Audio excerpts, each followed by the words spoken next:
non, à Moulampe, non, à Moulampe, troisième mandat Moulampe, non, à Moulampe, non, à Moulampe, non, à Moulampe, troisième mandat Moulampe. Continuez à nous suivre sur la 3W. Sur le www.fndcguinée.com, c'est-à-dire notre site internet, mais aussi sur la radio FNDC internationale. Bonsoir à tous, bonsoir à vous. Partout où vous vous trouvez sur la planète Terre, nous savons que vous êtes avec nous sur la plus citoyenne des télévisions. Comme vous le savez, nous sommes à la veille de l'acte 3 de la manifestation du FNDC, c'est-à-dire la résistance active, citoyenne et permanente lancée par le Front National pour la défense de la Constitution. Demain mardi déjà 28 janvier 2020, nous engageons ensemble, comme je le disais tantôt, l'acte 3 de la résistance citoyenne et active pour la défense de la Constitution.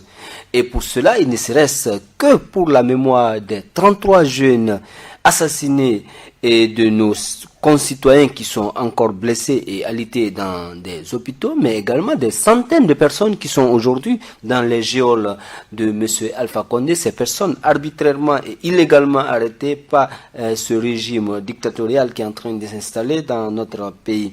Comme vous le constatez avec nous, l'actualité elle est très riche aujourd'hui. Ce lundi, le Front National pour la défense de la Constitution a reçu la visite du médiateur de l'Afrique de l'Ouest au compte des Nations Unies, Mohamed Ibn Chambash, mais également il a été question de mettre en relief l'actualité socio-politique de la République de Guinée, mais en marge de cette visite de Mohamed Ibn Chambash, il a été ici découvert que le pouvoir de M. Alpha Condé continue à espionner et le FNDC. Ce n'est pas d'ailleurs une nouveauté, peut-être que il faut le dire ainsi, quand vous avez un mouvement aussi fort que le Front National pour la défense de la Constitution, il faut s'attendre à tout cela. Deux d'entre eux ont été arrêtés séparément, l'autre au siège du Front National pour la défense de la Constitution. Il dit appartenir à la structure de Malik Sankon, le fameux Malik Sankon, mais aussi un autre au domicile du coordinateur national du Front National de la Défense de la Constitution, M. Abdraman Sano. Ce dernier d'ailleurs était un membre des services de renseignement généraux. Il a été interviewé par la presse guinéenne, mais également par l'équipe de communication du Front National pour la Défense de la Constitution. Au cours de cette émission spéciale talk show, nous allons revenir sur toutes les actualités que je viens de vous annoncer. M'accompagne aujourd'hui Fodé Baldé encore comme toujours. Derrière la manette Ousmane Bakayoko et aussi derrière les caméras, nous avons Mamadou Si Savané, en compagnie d'Ibrahima Khalil Diallo et de Mohamed Cheikh Sako qui tiennent la régie derrière. Fodé Baldé, bonsoir. Bonsoir. Et bienvenue à nouveau sur ce plateau du talk show du FNDC. Un plaisir partagé. Vous avez suivi avec moi les sujets que nous allons débattre aujourd'hui. Vous savez que demain déjà, c'est l'acte 3 de la résistance active et permanente lancée par le Front National pour la défense de la Constitution. Fodé Baldé, déjà, on fait le bilan à mi-parcours depuis les manifestations qui ont commencé à la mi-octobre. Vous savez déjà que le front a été lancé le 3 avril 2019, mais les actions ont commencé au mois de juin où on a eu les premiers morts au niveau de Zérékoré, où il y a eu cette première victime, notamment Mohamed Condé, mais aussi cette deuxième victime au niveau de Kankan. Ça en est suivi jusqu'à aujourd'hui. Nous sommes à 33 jeunes qui ont été assassinés sauvagement par le pouvoir d'Alpha Condé. Parmi ces 33 personnes, nous avons 32 personnes qui ont été assassinées par balle, un autre par bastonnade et le dernier par gaz lacrymogène. C'est tout à fait déplorable que nous soyons arrivés là parce que tout simplement, quand les Guinéens ont décidé de nouer avec les valeurs démocratiques en 2010, c'était pour que l'on ne puisse plus assister à ces actes barbares qui relèvent réellement d'une république bananière. C'est pour toutes ces raisons que les Guinéens ont décidé d'aller aux urnes et Même si nous savons les conditions dans lesquelles Alpha Condé a été élu président de la République, les Guinéens, par souci de vivre ensemble et par souci de vivre ensemble, comme je l'ai dit tantôt, et pour la paix même en Guinée, pour la paix dans la sous-région, ont accepté malgré tout ces résultats et ont accepté que Alpha Condé puisse nous gouverner pendant ces 10 années. Mais fort malheureusement, nous sommes arrivés à la conclusion que l'homme a une habitude en lui, c'est celle de vouloir démanteler tous les fondamentaux d'une structure à laquelle il appartenait. Nous avons pour preuve la FIANF, la Fédération africaine des étudiants d'Afrique noire francophone, où l'on a été président par intérim, et l'on se rappelle encore que après lui, cette structure a été détruite, a disparu. Donc nous avons peur aujourd'hui, et par les faits et gestes, par les faits auxquels nous assistons au fur et à mesure réellement au démantèlement des acquis de la démocratie, aux acquis démocratiques de notre pays. Donc à la perte des valeurs qui fondent même notre République. Et comme vous le notez tantôt, du 14 octobre à nos jours, nous dénombrons 33 jeunes dont l'âge moyen est de 25 ans, qui ont été assassinés. L'âge moyen est de 20 ans. De 20 ans, merci. L'âge moyen est de 20 ans, qui ont été assassinés. Comme pour dire que réellement, nous avons affaire à un régime qui est en train de compromettre durablement l'avenir de notre pays. Parce que qui parle d'avenir, parle de la jeunesse. Qui parle d'avenir, parle de la jeunesse. Qui parle de développement, parle de la jeunesse. Donc, si un régime se permet d'assassiner autant de jeunes comme nous le constatons aujourd'hui, et qui sont en train de demander à ce que ce régime respecte le serment qu'il a prêté devant l'opinion nationale et internationale, comme pour dire que ce sont des valeurs qui sont chères à l'Afrique, ce sont des valeurs qui sont chères au peuple de Guinée. Quand on atteint un certain niveau dans l'appareil de l'État, ou même dans l'appareil de notre pays, il est important que l'homme puisse respecter sa parole donnée. Et Alpha Condé, en prêtant serment sur la Constitution, de la respecter, de la faire respecter, les Guinéens qui se battent aujourd'hui, que nous appelons réellement des martyrs de la démocratie, ces 33 jeunes, ce sont des jeunes qui ont voulu qui ont apporté d'ailleurs, parce qu'ils ont donné de leur vie, ils ont apporté leur édifice à la consolidation de la démocratie dans notre pays. Et à ces jeunes-là, comme vous l'avez évoqué tantôt, ne serait-ce que pour leur mémoire, nous sommes tenus de continuer cette lutte-là. À rappeler que même le RPG, de 91 à 2008, le RPG a perdu 26 personnes. De 1991 à 2008, le RPG a perdu 26 personnes dans la lutte démocratique. C'est pour la mémoire de ces 26 jeunes, de ces 26 personnes qui ont été tuées, dont 4 élèves et étudiants, pour leur mémoire, il est important que les personnes qui ont cru aux valeurs démocratiques et avec les personnes avec lesquelles ces jeunes ont mené le combat et ont perdu et ont donné de leur vie, ne serait-ce que pour la mémoire de ces jeunes-là, le RPG doit comprendre que Alpha Condé est en train de détruire ce parti en les conduisant vers un chemin aux issues improbables, parce que tout simplement les Guinéens sont déterminés à ce qu'il n'y ait pas de troisième mandat. Et pour cela, soyons sincères, la détermination des Guinéens est totale. Et cette détermination est sans embâche, faudrait, comme vous le dites, au-delà de ces 33 personnes qui ont été tuées, il y a également des personnes qui ont été grièvement blessées. On dénombre 61 personnes grièvement blessées, dont 30 par balle, 12 par gaz lacrymogène et 5 autres par bastonnade. Et pire, 2 aussi ont été percutés par les véhicules des forces de défense et de sécurité. C'est vraiment déplorable que nous soyons arrivés là. Et cela réconforte d'ailleurs le rapport de Amnesty International qui disait, ne serait-ce qu'il y a quelques mois de cela, qui exprimait réellement son inquiétude face aux violations flagrantes des droits de l'homme dans notre pays. Quand vous voyez la façon dont ces jeunes ont été blessés, dont ces jeunes ont été réprimés, dont ces jeunes ont été bastonnés, ça porte à croire, et c'est ça réellement. Nous basculons au fur et à mesure dans l'autocratie. Et c'est ce pourquoi nous devons nous lever pour nous battre, pour ne pas que ce que nous avons, ce pourquoi nous sommes battus hier, revienne encore aujourd'hui avec celui avec lequel on a mené le combat pour consolider la démocratie dans notre pays. Vous savez, même dans les hôpitaux n'ont même pas été épargnés. C'est-à-dire les services de santé, les services hospitaliers n'ont pas été épargnés dans la répression que ce régime est en train d'infliger au peuple de Guinée. À ne pas oublier que ces services hospitaliers ont même été objet de jets de gaz lacrymogène.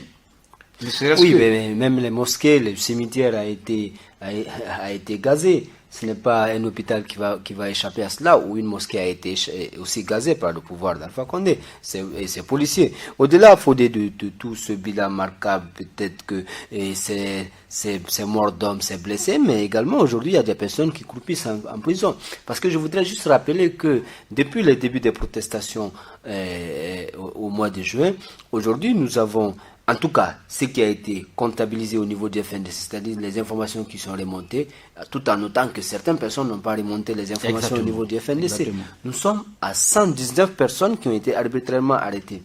Et aujourd'hui, ces 119 personnes, au moins 69 personnes sont encore en détention. Ah oui. C'est comme on ne sait jamais de le dire, c'est regrettable que des Guinéens qui demandent à ce que l'on renforce la démocratie, à ce que l'on respecte les droits de l'homme, à ce que l'on respecte les valeurs démocratiques, que c'est ces jeunes-là qui soient jetés en prison. Alors que les vrais imposteurs, les vrais renégats de la République, ceux-là même qui volent les caisses de l'État, ceux-là même qui commettent les actes répréhensifs par rapport aux lois qui régissent l'organisation de notre cité, ces gens sont libres. Comme le disait un artiste ivoirien Tikendia, réellement les vrais voleurs sont en liberté pendant que le peuple est mis en prison. Le peuple en prison, le peuple muselé, comme vous le dites, Fodé. Il faut aussi rappeler, indiquer d'ailleurs et insister là-dessus. Et ces arrestations se sont produites un peu partout à travers le pays. C'est notamment à Conakry, la capitale, à Mamou, à Farana aussi, où il y a actuellement des détenus, d'autres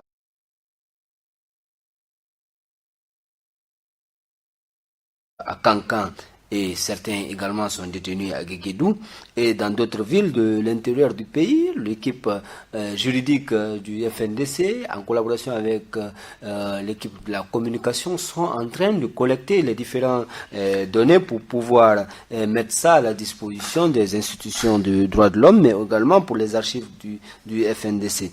Et il faut rappeler, comme je le disais tantôt, que ces chiffres ne sont que provisoires, parce que ce ne sont pas toutes les personnes qui ont déclaré au niveau du FNDC. Exactement. Je voudrais faire remarquer quelque chose.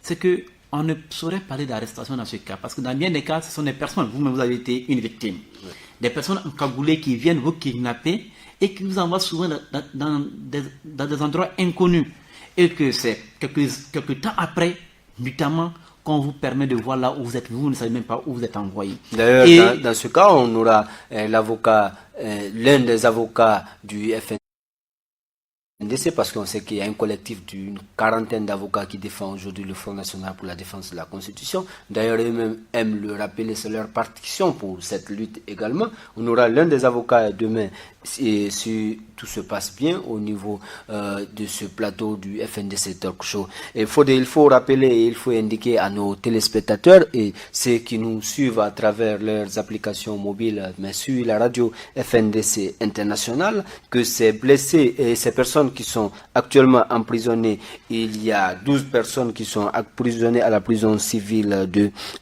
Farana, 12 membres du FNDC. À Dabola, nous avons au moins 20 personnes qui ont été arrêtées et 6 sont condamnées à 6 mois de prison ferme et 200 000 francs d'amende. À Mamou, il y a 6 personnes qui ont été arrêtées le 21 janvier et sont actuellement en détention arbitraire et n'ont pas encore été jugées. Au-delà de Mamou, nous avons aussi à Dabola 4 personnes qui ont été grièvement blessé le 21 janvier et avec un autre qui a le pied qui est déjà fracturé. Mais au nombre de ces personnes également, il y a d'autres en région forestière, notamment à Guéguédou, ces personnes qui ont été arrêtées avec Eli Kamano et autres. Il y avait 12 de nos membres qui ont été arrêtés. Aujourd'hui, le coordinateur préfectoral du FNDC au niveau de cette ville du sud de la Guinée a été condamné à 1 an de prison ferme.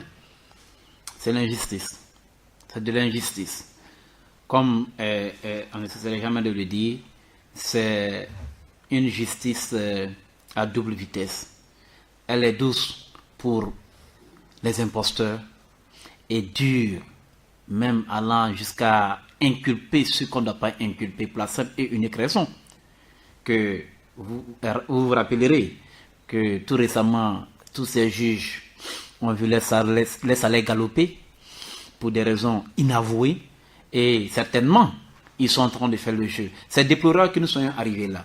Il est important que pour renforcer la démocratie, que la justice fasse son travail en disant le droit et non en se laissant utiliser pour instaurer une autocratie ou une pratique qui ne saurait aider la Guinée à aller de l'avant. Et la situation dans laquelle nous nous trouvons aujourd'hui, avec toutes ces arrestations, tous ces kidnappings, avec toutes ces incarcérations, avec toutes ces répressions qui sont aujourd'hui infligées au peuple de Guinée, il est temps que les Guinéens parlent d'une même voix. Encore que le FNDC, étant aujourd'hui cette structure qui porte l'aspiration forte du peuple de Guinée, cette aspiration qui n'est autre que travailler ensemble pour renforcer la démocratie, l'état de droit démocratique, afin que les Guinéens, de toutes tendances confondues, puissent être fiers de vivre ensemble, être fiers de leur pays. C'est possible. Il suffit que nous nous levons comme un seul homme, parce que ce pays en a besoin. On ne saurait accepter d'être la risée des autres pays de la sous-région. Et nous ne devrons pas être ce pays-là par lequel tous les autres pays ou tous les présidents des autres pays se prêteraient à s'éterniser au pouvoir. Comme nous l'avons été en donnant l'indépendance à l'Afrique noire. Il est temps pour nous que nous soyons aujourd'hui cette porte par laquelle les autres États de notre sous-région comprendra que réellement les autres États comprendront que nous sommes un peuple sur lequel l'Afrique et l'Afrique de l'Ouest peuvent compter pour valoriser les valeurs auxquelles nous croyons et auxquelles nous avons souscrit. Comme si cela ne suffisait pas, ces assassinats, ces emprisonnements, mais aussi ces victimes collatérales, ces personnes qui sont blessées par les forces de défense et de sécurité. Le pouvoir va très loin. On rentre maintenant dans un état policier, l'espionnage jusqu'au domicile du coordinateur national du FNDC, mais également au niveau du front, du siège du Front national pour la défense de la Constitution. Sur la régie est avec nous un des espions arrêtés au niveau du domicile du coordinateur du Front national pour la défense de la Constitution. Et d'ailleurs, celui que vous voyez en image, monsieur ce adjudant de police Kourouma, qui s'est prêté aux questions des journalistes à venir l'interroger au niveau du domicile après avoir été appréhendé par le voisinage. Monsieur Komara, dans quel contexte on vous a arrêté? Voilà. Allez-y. Vous savez que depuis quelques jours, on cherche un bandit qui s'appelle Diakité.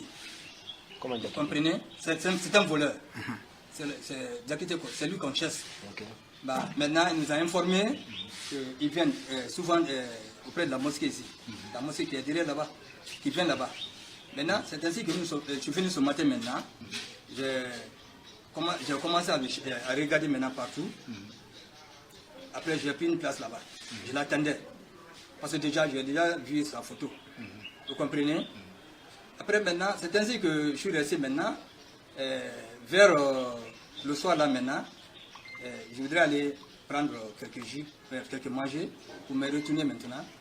Après, maintenant, j'ai vu madame maintenant qui m'a dit, monsieur, viens ici. Il y avait la distance entre nous. Si j'étais venu chez lui, j'allais fuir parce qu'il y a où fuir. Mais je n'ai pas fait ça. Je restais. Il dit que madame, qu'est-ce qu'il y a? Il dit que tu es venu chercher quoi ici? Il dit quoi? Il dit que je suis au bord de la route. Il me dit que tu es venu chercher quoi ici? Il dit que non, dis-moi pourquoi tu es venu chercher. Depuis le matin. Ouais, depuis le matin, nous on cherche un bandit.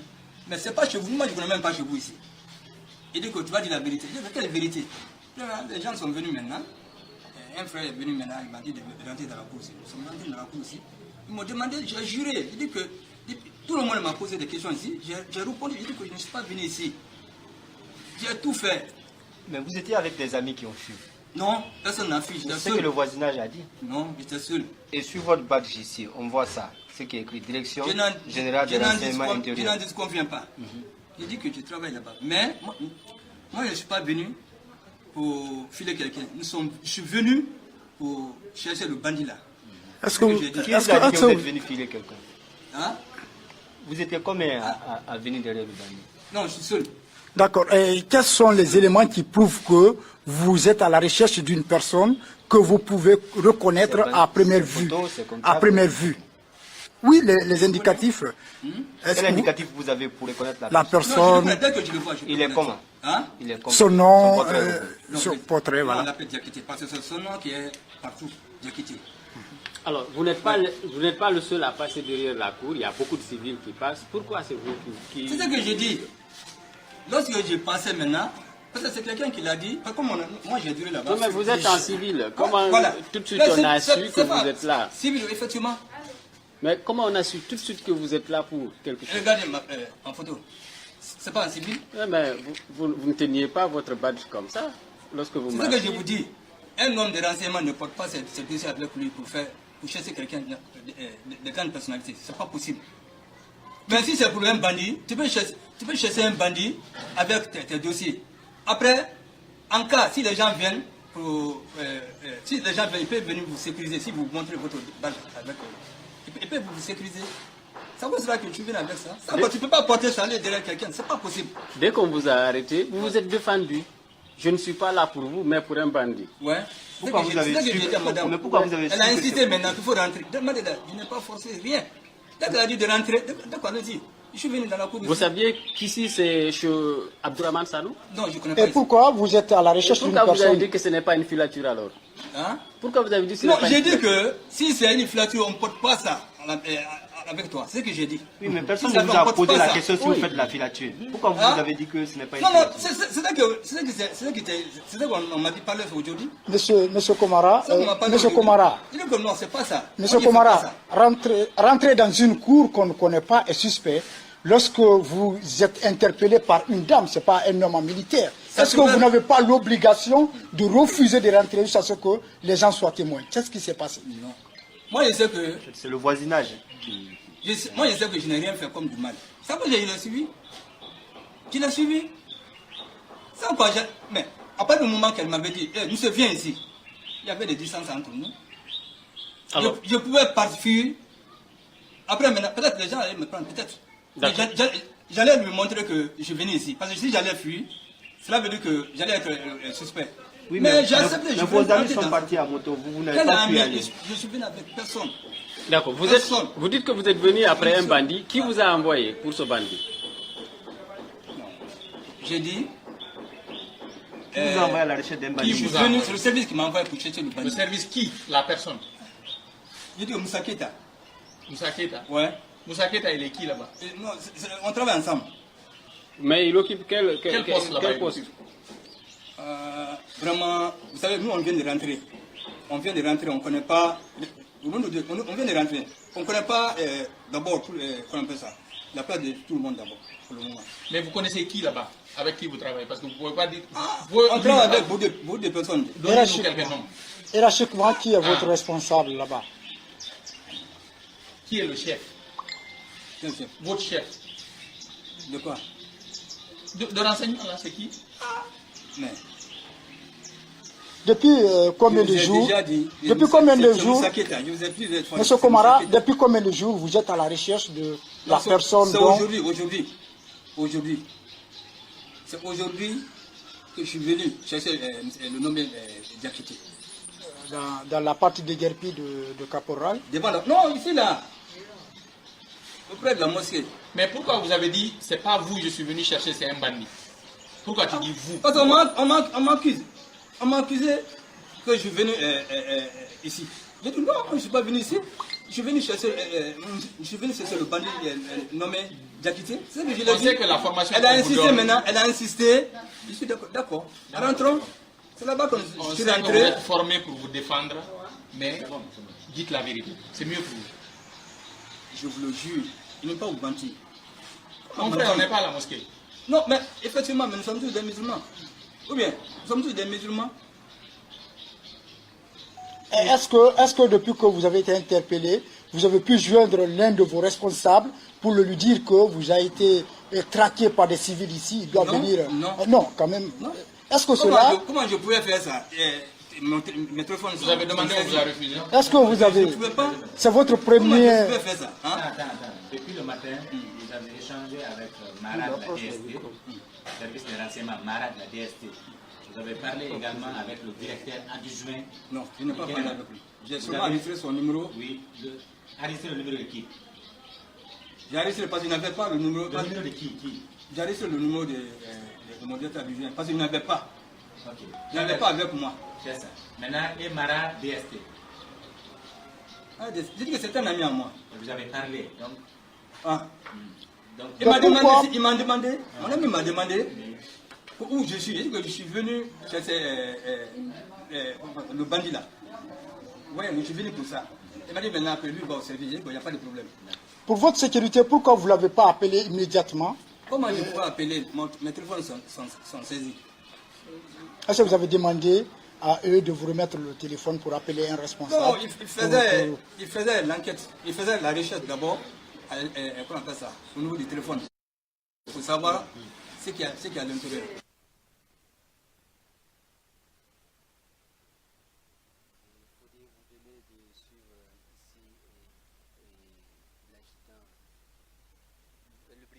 Le brigadier Hussein Komara, vous avez vu ses explications, un véritable agent de service de renseignement, vous avez vu tout ce qu'il expliquait. D'ailleurs, quand il a été arrêté sur les lieux, il a eu contrôle de ses téléphones également. Les gens ont constaté qu'il y avait quelques numéros des agents des services de renseignement qui venaient d'appeler, notamment Kenema, mais aussi ces personnes qu'il a citées dans cette vidéo. Au fait, cette journée a été une journée fortement d'espionnage. C'est ce que l'on pourrait dire, parce que quand on se rappelle que déjà au siège du FNDC, un civil avait été intercepté et que, encore au domicile du coordinateur, on assiste à un agent des services de renseignement spéciaux, ça prouve à suffisance que nous sommes suivis à la loupe et à la loupe. Mais ce qui est regrettable, c'est le fait que nous basculons aujourd'hui dans un état policier, comme vous l'évoquez tantôt. Avec ce dernier, on sent déjà que réellement il était en espionnage. Pour la simple et unique raison, il a cité un monsieur qu'on appelle Moussa Keïta. Et la question lui a été posée de savoir quelle est la responsabilité de ce dernier. Incapable de nous dire quelle est cette responsabilité-là. Et pour essayer un peu de divertir les journalistes qui posaient les questions, il fait savoir que il serait nouvellement venu dans ce service et qu'il ne maîtrisait pas tout l'appareil. En fait, c'est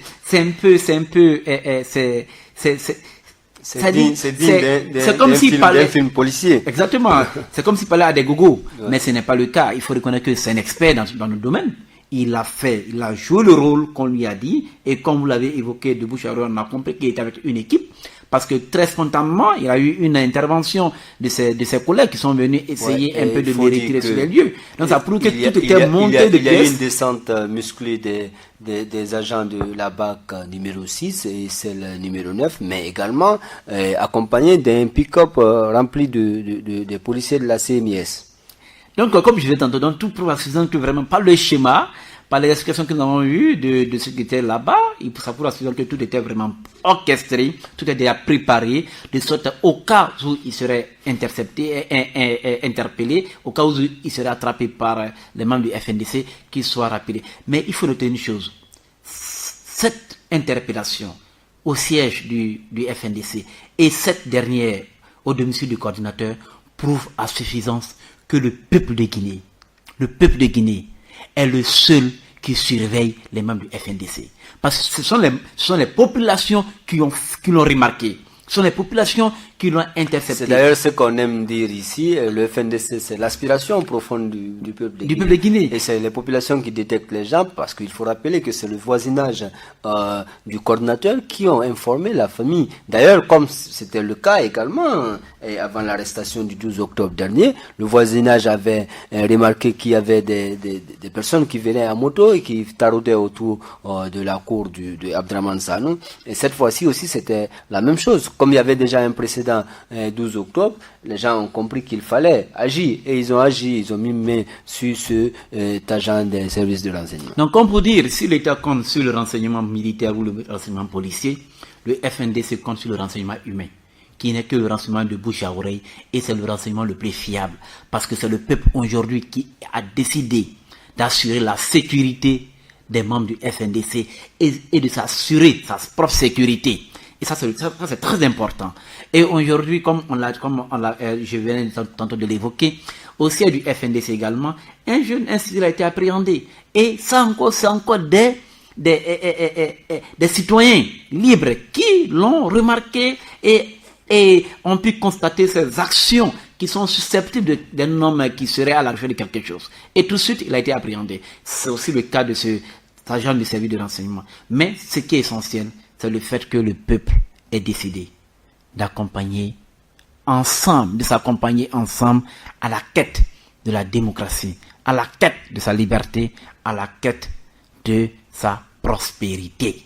Une résistance qui passe par tous les moyens, notamment les moyens d'information, mais les moyens de communication. C'est d'ailleurs ce que fait aujourd'hui les populations. On a vu ces différentes vidéos lors des différentes manifestations, là où des policiers ont été filmés par des populations anonymes qui nous ont envoyé des vidéos des personnes qui mettaient le feu au niveau du marché de Koloma, mais également ces personnes qui passaient à tabac ce vieil homme au niveau de Kobaya. Il y en a plusieurs photos. On a vu cette bastonnade de l'ambulancier de l'hôpital régional de l'Abbé également. Cette vidéo qui a été publiée par nos confrères de Fouta News qui ont publié cette vidéo de bastonnade qui en a suivi la mort de l'ambulancier de l'hôpital de l'Abbé, mais également beaucoup d'autres vidéos, beaucoup d'autres témoignages des citoyens anonymes qui mettent toujours à nu les plans machiavéliques du pouvoir de l'Alpha Condé.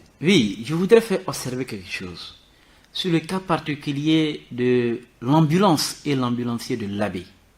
Il faut rappeler, et c'est important, que l'ambulance qui a été saccagée par les forces de défense et de sécurité, censée protéger les biens publics et les biens privés et les personnes.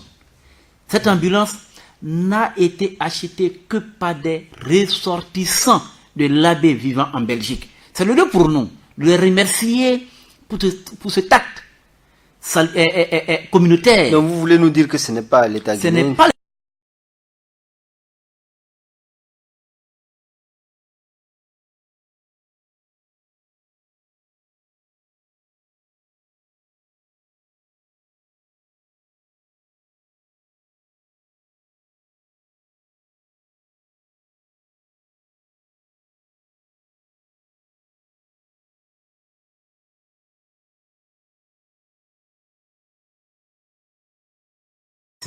a été bastonné à mort.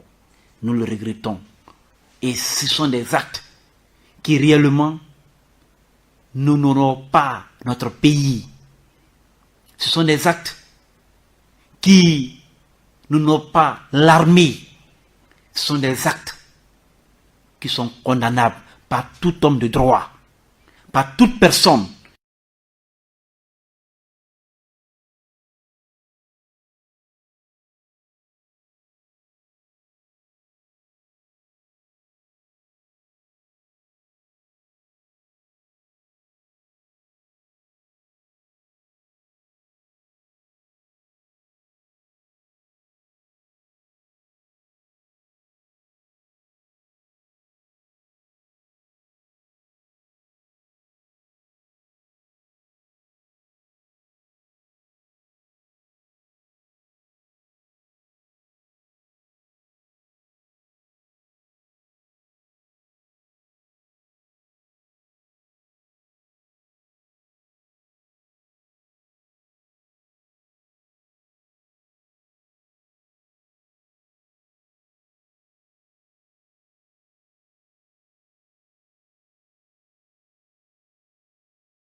Si réellement l'armée est réquisitionnée dans l'optique de rétablir l'ordre, mais je suis de ceux qui estiment, quel que soit le rôle qu'on voudrait donner à l'armée, dans le contexte actuel, il est illégal que l'on réquisitionne l'armée. Il est impératif que ceux qui sont les commanditaires des actes de répression, des actes de bavure, que ces personnes-là soient interpellées et qu'ils répondent devant les tribunaux compétents ou les juridictions compétentes en la matière. Pour que l'on cesse, parce que l'impunité forcément engendre la récidive. Et comme vous le constatez, en Guinée, il y a eu trop d'impunité. Un gouverneur ne peut pas se permettre certains propos. On a entendu Madifi Diané dire des choses qui ne sont, qu'on ne peut dire que dans une république en perte de repère, en perte de référence. Et aujourd'hui, il faut regretter tout ce dont aujourd'hui les populations de Labé, de Kin et de Pita, de Dalaba, de Mamou aujourd'hui sont victimes. L'actualité est tellement riche ce soir, Fodé Baldé. Vous savez également, c'est l'autre actualité, c'est également ce que nous appelons aujourd'hui cette réaction très salutaire du clergé, notamment les pères des églises catholiques, qui étaient en conclave par rapport à l'effet de l'immigration clandestine, mais un discours franc et sincère appelant les acteurs à la retenue et au calme, mais également rappelant le président de la République ses serments. Et le clergé demande aujourd'hui que le président de la République respecte son serment et qu'il fasse son mandat et parti. Je pense que il n'y a pas mieux. Il n'y a pas mieux. L'union du clergé guinéen vient de faire montre de ce que les autres chrétiens ou les autres catholiques du Congo et même tout dernièrement de la Côte d'Ivoire ont fait valoir. C'est-à-dire quoi?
où les autres religieux guinéens feront de même.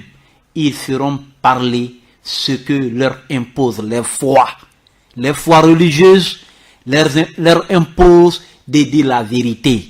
Et cette vérité aujourd'hui ne peut être que celle qui consiste à amener quelqu'un à respecter le contrat qu'il a signé avec, en toute liberté, avec l'autre. Aujourd'hui, le contrat qui existe entre le peuple de Guinée et Alpha Condé, c'est un contrat de 5 ans, c'est-à-dire son deuxième mandat, et ce contrat ne peut aucunement être renouvelé. Tout ce que l'on demande, c'est que Alpha Condé renonce à son projet de troisième mandat. Et je pense qu'aujourd'hui, dans le cadre du thème, les prêtres africains face à l'immigration clandestine, les chrétiens, les prêtres ont bien fait d'interpeller le chef de l'État à travers la 34e Assemblée générale ordinaire, le rôle que l'on, ou ce que le peuple de Guinée attend d'Alpha Condé, c'est qu'il renonce à son projet de troisième mandat. On sait que les religieux ils portent la voix de Dieu, et la voix de Dieu c'est la vérité, et la vérité elle est que de Dieu, et Dieu seul détient cette vérité. Et la vérité aujourd'hui au niveau de la Guinée, c'est de respecter la constitution et de la faire respecter. C'est d'ailleurs sur ce terme que le président de la République a juré par 2 fois sur cette constitution qu'il pense violer aujourd'hui. Comme vous l'avez souhaité tantôt, je vais faire le même souhait, d'autant plus que je viens d'être informé qu'également l'ensemble des religieux auront des réunions les prochains jours et vont envoyer un langage de vérité pour nos gouvernants, et nous l'espérons bien, et nous pensons que le peuple de Guinée également va continuer ce combat, parce que ce résultat qu'il est en train d'obtenir aujourd'hui n'est que le résultat du combat qu'il a eu à mener depuis le 3 avril pour la défense de la Constitution de la République de Guinée, mais également la défense de tous les acquis démocratiques de notre pays au prix du sang des personnes et des martyrs qui sont tombés sous les balles des forces de défense et de sécurité sous les ordres de M. Alpha Condé. Sur l'autre sujet également, c'est cette visite de Mohamed Ibn Chambash au niveau du siège du FNDC. Ce langage de vérité du coordinateur national du Front national pour la défense de la Constitution, et en l'occurrence M. Abdraman Sano à Sédidjinit, parce que le coordinateur a rappelé aux représentants du système des Nations Unies en Afrique de l'Ouest, il lui a rappeler ce message d'alerte que le Front national pour la défense de la Constitution avait déjà envoyé au niveau de Guterres en mois de juin, rappelant déjà que le pays est en danger. Et à l'époque, on n'avait que 2 victimes, notamment Mohamed Condé du côté de Zérékoré et l'autre victime du côté de Kankan. Et aujourd'hui, nous sommes à plus de 33 morts.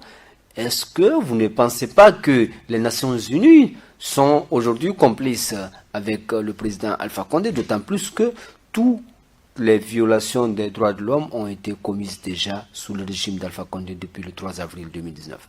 Non, il serait très prétentieux de ma part de dire que les Nations Unies seraient complices de ce que fait Alpha Condé, mais je ne pense pas, parce qu'il existe un droit international qui régit vraiment le fonctionnement de cette institution.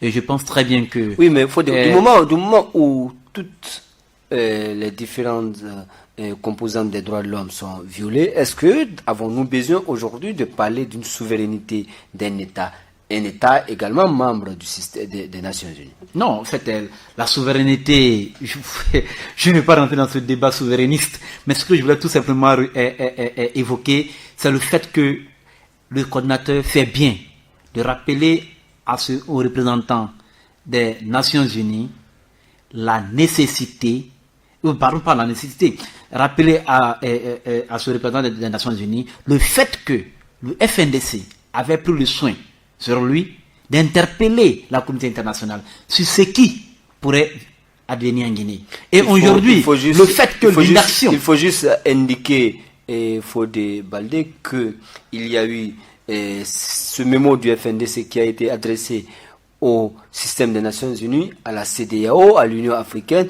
à toutes les ambassades installées en République de Guinée. Exactement. Bien avant que cette tuerie en masse ne commence. Parce que c'était depuis le mois de juin. Et le mois de juin, on n'avait que 2 victimes à l'actif du pouvoir d'Alpha Condé. Donc, ce qui veut dire que réellement, le FNDC a pris le soin sur lui d'interpeller toutes ces institutions qui pouvaient éviter ce à quoi nous assistons aujourd'hui. Donc, moralement, ils sont responsables. Ils sont responsables de ce qui se passe dans notre pays.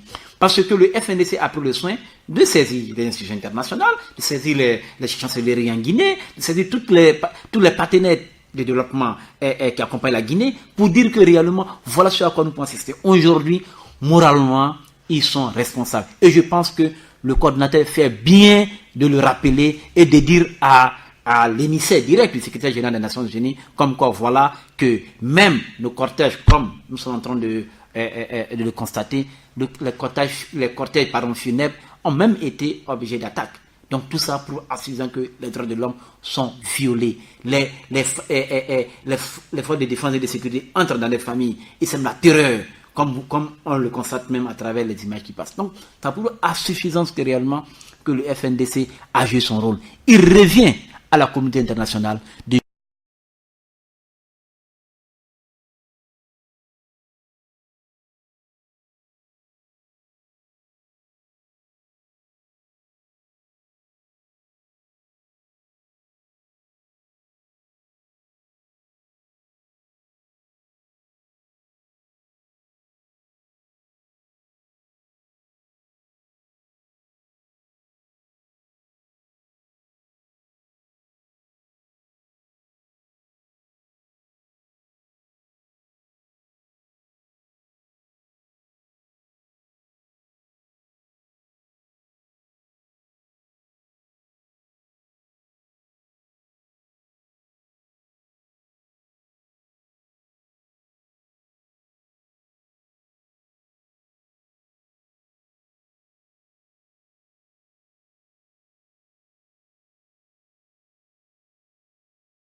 son incapacité à procurer au peuple de Guinée le bonheur. Et tout ce que ce régime est en train de nous servir, c'est ce que la régie est en train de nous présenter en image. C'est-à-dire nous tuer, nous rendre infirmes, nous emprisonner. Mais est-ce pour autant nous devrions nous résigner? Je ne pense pas. Je pense que ce sont là même les raisons qui doivent nous amener, peuple de Guinée, jeunes de Guinée, femmes de Guinée, à se lever comme un seul homme. Parce que ce pays est le nôtre. Personne ne viendra mener ce combat à notre place.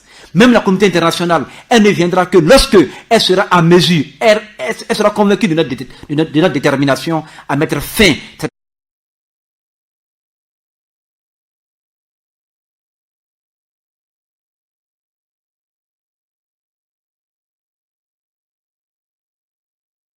forfaiture qui est de trop dans notre pays. Jeunes de Guinée, levons-nous, parce que ce pays-là est le nôtre. Nous ne pouvons pas aller quelque part. Nous ne devons pas aller quelque part. Nous ne devons pas accepter d'être des déplacés de guerre. Nous ne devons pas accepter d'être des réfugiés dans un autre pays. C'est pourquoi nous devons nous lever. Parce que, encore une fois, nous croyons à une Guinée nouvelle. Nous croyons au fait que la démocratie dans ce pays-là peut être effective. Nous croyons que ce pays-là peut aller de l'avant. C'est pourquoi nous devons nous lever comme un seul homme. Menons ce combat, ne serait-ce que pour la mémoire de ces 33 jeunes tués. Oui, ils ont donné de leur vie pour que vous et moi, nous puissions vivre en liberté. Pour que vous et moi, nous puissions mener ce combat. Parce qu'ils veulent, ils nous observent. Toi, jeune, qui te couches chez toi, ne pense pas que ce pays-là, tu n'as pas un rôle à jouer. Laisse-toi, mène le combat pour la démocratie. Parce que ces mémoires, ces vies nous observent. Ce combat, c'est le nôtre. Et nous devons le mener. Et c'est pourquoi demain, jeunes de Guinée, partout là où vous êtes, lèvons-nous comme un seul homme pour dire à Alpha Condé que trop c'est trop. On ne peut pas accepter un troisième mandat dans ce pays. Déjà, l'Union du clergé guinéen vient de le faire. J'attends à ce que les musulmans de Guinée le fassent. J'attends à ce que les administres de Guinée le fassent. J'attends à ce que le peuple de Guinée, tous autour du FNDC, mène ce combat pour la démocratie. Parce que nous croyons en elle. Et encore que c'est par elle que notre vivre ensemble sera consolidé. Pour rien au monde, nous devons résigner. Nous devons nous décourager. Ce combat, c'est le nôtre. Je crois à une Guinée forte. Je crois à une Guinée fière de ses filles et de ses fils. Et pour cela, nous devons faire en sorte que cette Guinée soit fière de nous. Et comment le faire? C'est de se lever comme un seul homme pour mener le combat pour des valeurs qui fondent notre vivre ensemble. C'est ce qui est bien dit, et Fodé Baldé. Notre nombre fera notre force. Nous espérons que nous serons nombreux demain dans les rues du pays pour réclamer plus de justice, plus de démocratie, mais également plus de vie et plus d'hargne de la jeunesse guinéenne, s'il faut le dire comme ça, parce que ce combat concerne nous les jeunes de Guinée. Si la régie accepte bien, avant qu'on ne clôture, d'ailleurs c'est le mot de la fin, pour clôturer, nous allons vous donner, chers téléspectateurs, cette compilation du régie, c'est-à-dire des discours avant FNDC, pendant FNDC, et vous allez également voir les conséquences de ces discours, de ces pyromanes du pouvoir d'Alpha Condé. Et le premier, c'est lui, le président Alpha Condé, déjà, qui avait annoncé l'affrontement. Si la régie le veut bien, nous allons vous retrouver ici dans FNDC Talk Show demain à partir de 20h, mais également, vous aurez votre émission Amoulamfé demain à 11h avec Joaquin Baba Milimono et toute son équipe. Et l'émission FNDC Kibaro vous sera servie à 16h avec Mamadou Bailo Bari Bailo Destin Amé avec toute son équipe. Et l'émission FNDC Talk Show, c'est à 20h comme je l'avais dit tantôt, mais après le FNDC Talk Show, vous aurez l'émission FNDC Détendre avec Ibrahima Khalil et Mohamed Cheikh Sako. C'est demain à partir de 22h. Nous vous retrouvons demain sur ce plateau avec Fodé comme compagnon, comme toujours. Nous remercions la régie dirigée par Ousmane Bakayoko. Derrière la caméra, Mamadou Si et Savané.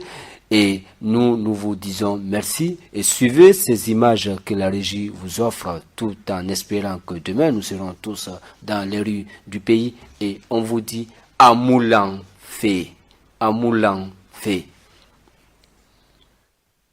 Maintenant, je suis venu vous dire, je laisse mon manteau de président de côté, je prends mon manteau de militant, car maintenant je suis prêt à la bataille contre ces gens qui veulent. Ne vous laissez pas intimider. Soyez prêts à, si les gens sont pour le débat politique, s'ils sont prêts pour l'affrontement, vous êtes prêts. Voilà la seule réalité. Maintenant, sur l'axe de Bambeto, ce n'est plus un maintien d'ordre, c'est une lutte contre le grand banditisme, contre la criminalité. On ne doit plus aller avec des bâtons là-bas. On doit aller avec des armes, parce qu'on est soumis à être tué. Pas par des manifestants, pour moi, ce sont des bandits à ce niveau. Attendez, honorable. Voilà. Vous êtes en train de me dire, qu'il y a un territoire absolument en Guinée dirigé par Alpha Condé, oui, où pour aller, il faut partir avec des armes. C'est ce que vous êtes en train de me dire. Mais c'est ça la réalité. Parce qu'aujourd'hui, vous pensez pas que c'est inacceptable de votre part, non? Non, c'est complètement inacceptable de votre part. Ces propos, justement, sont inacceptables de votre part. Non. Vous êtes député, vous ne pouvez pas dire ça. Non. Depuis hier, j'ai reconstitué 2500 2500 à 3000 jeunes encore dans Conakry. Quiconque s'amuse à nous provoquer, je vous jure, on nous marchera dessus. Merci. Pourquoi 2500 à 3000 jeunes?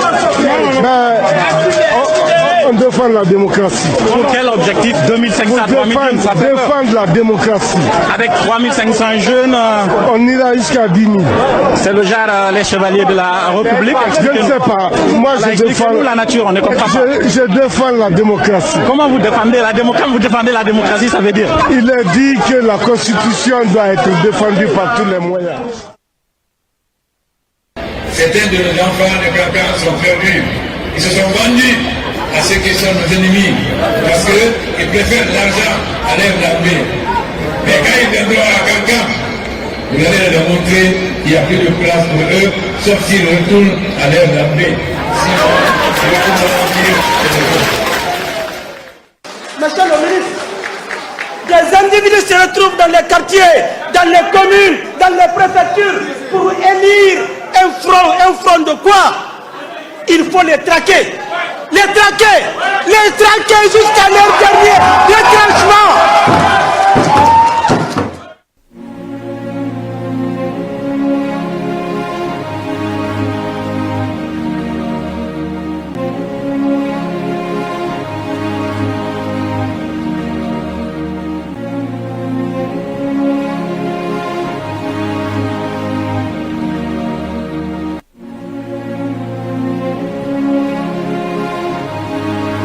Je le dis, je le répète, entre la loi et l'ordre public, j'ai choisi l'ordre public. On sait que dans ce quartier, il y a une forte communauté du Konya. On sait que le transport des minibus est dominé par la communauté du Konya.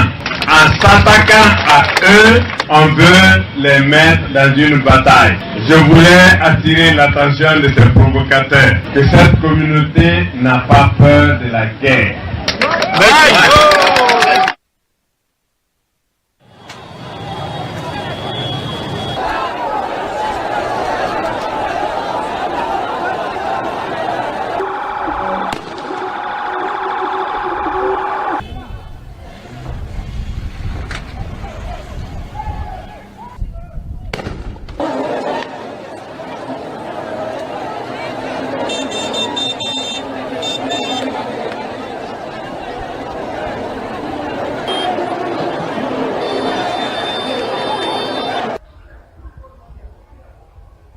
Taru bisoli be mawdo ko amo yaade juulugo be piidem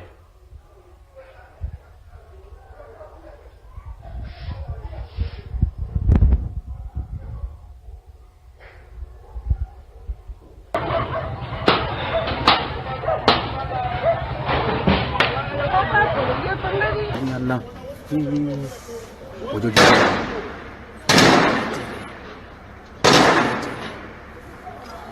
be marimo Why?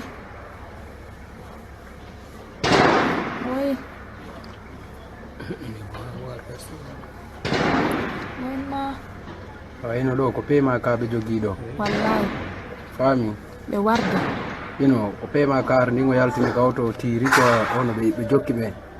Jokki pay koy. Abbe on ya joni be arta joni be dido be yaadi quoi.